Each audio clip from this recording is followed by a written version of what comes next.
Let's hear from the White House right now. White House Press Secretary Sarah Sanders joins us this morning. Sarah, thanks for joining us this morning. Let's begin with that ad right there. Is it appropriate for the president to be saying Democrats could be complicit in murder?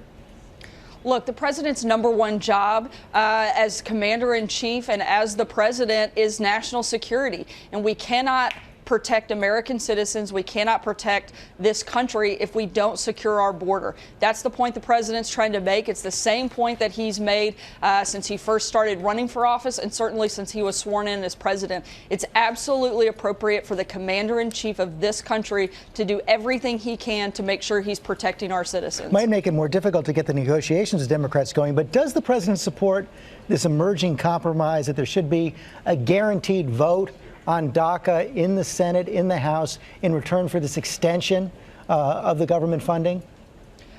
Look, the president's focus right now is making sure that we get the government reopened. It's outrageous that Democrats are holding our national security hostage, that they're not allowing our brave men and women who are out there on the front lines to be compensated, their families taken care of, the Veterans Associations taken care of, and frankly, the Children's Health Care Program, all on the line while Democrats are playing political games. First and foremost, we have to reopen our government. We have to fund our government. And as soon as that is done, we're more than happy to negotiate on this, on responsible immigration reform. The president's been very clear, George, on exactly what he wants. He wants to make a deal on DACA. So the fact that Democrats are trying to pretend as if that's something that we haven't already put on the table is just disingenuous. And frankly, it's a little bit ridiculous of Sarah, Chuck Schumer as you know, not everyone agrees. Not everyone on Capitol Hill agrees that the president has been very clear.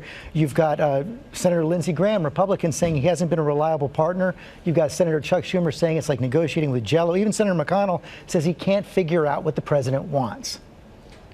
Then I think maybe sometimes they're not paying attention. Look, the president has laid out what his priorities are and what his principles are.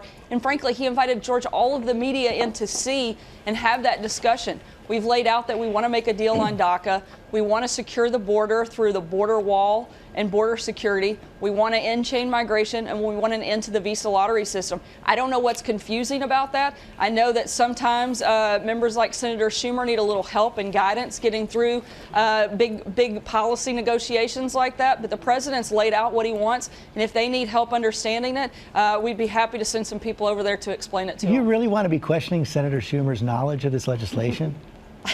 Look, if he's unclear about what the president has laid out, then possibly. I think, frankly and sadly, that Senator Schumer is playing games. Look, he wants to make it like this is the president's fault and that the president hasn't been anything but clear, but he has. We've laid out multiple documents explaining and outlining exactly what we're asking for. Right now, first and foremost, we want to reopen the government. As soon as we do that, we're more than happy to start negotiations on responsible immigration reform. And the Republicans are the only ones that have laid that out and laid it out both in principle from the White House and in legislation by House Republicans. If the president's top priority is getting the government reopened, why not call everybody down to the White House today? Democrats, Republicans together in the Oval Office. Back when President Obama was in office, that's exactly what Donald Trump was calling on him to do. Look, and the president has been engaged. I think that different circumstances call for a different type of leadership. He's been incredibly engaged. He's been spent a lot of time on the phone discussing. No meetings with this weekend, members. Sarah.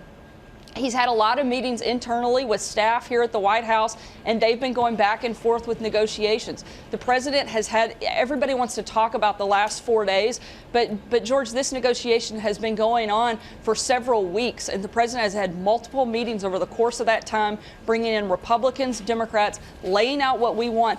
The thing that I find so baffling is Democrats support everything in this piece of legislation. The fact that they won't simply vote for it to reopen our government, fund our military, protect the most vulnerable children is mind-boggling, I think, to everyone across this country. Sarah, we're just out of time. Do you think the government's going to open today? I sure hope so. Certainly for, again, the men and women of our great military, for the children across this country that are part of the CHIP program, and all of the various federal government employees. I hope that Democrats will stop playing games and come to the table and get serious about what they were elected to come here and do. Sarah Sanders, thanks for your time this morning. Robin? Thanks, George. Okay. Hi, everyone. George Stephanopoulos here. Thanks for checking out the ABC News YouTube channel. If you'd like to get more videos, show highlights, and watch live event coverage, click on the right over here to subscribe to our channel. And don't forget to download the ABC News app for breaking news alerts. Thanks for watching.